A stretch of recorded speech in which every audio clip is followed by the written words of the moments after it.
zpátky, takže toto video je takové kratší a vlastně, co to je za světlo? Takže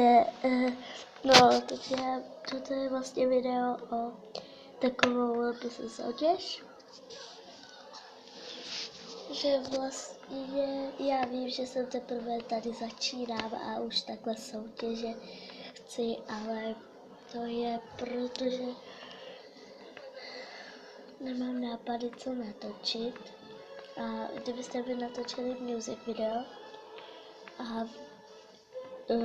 ten, kdo by natočil music video, tak ten, kdo se umístí na 3. místě, dostane další music video, nebo prostě takové dlouhé celkem music video, nebo prostě music video.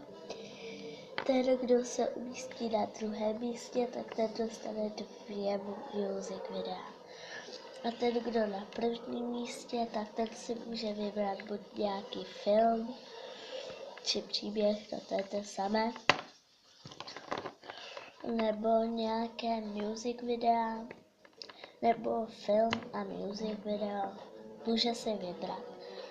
Takže mi tam napíšete, jestli chcete tu soutěž, v popisku videa budete mít taky pod videem dole. No a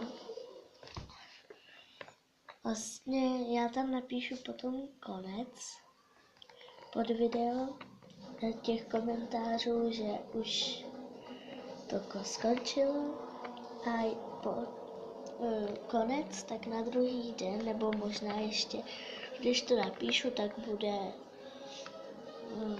se vyhlašovat ten, kdo to vyhrál a kdo ne.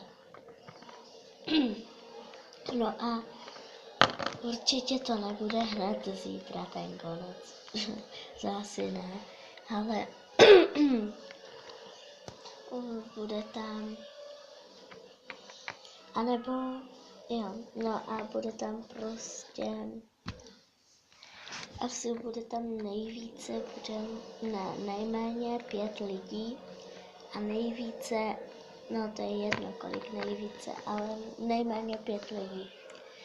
Takže hned se přihlásíte a natočíte to nějaké music video. A jak napíšu konec, tak už se tam nikdo nebude moc přihlásit ani natočit to video nějaký. A bude to vyhlašování té soutěže, kdo to vyhrál. Nebo jak kdyby vyhlašování prostě kdo to vyhrál. No a já s vámi pro dnešek loučím a ahoj! Čau! To světlo mě tady štve. Takový záhadný. Co tu děláte, skříni? Asi to nezjistím. Já nevypnula kameru. Vypni se!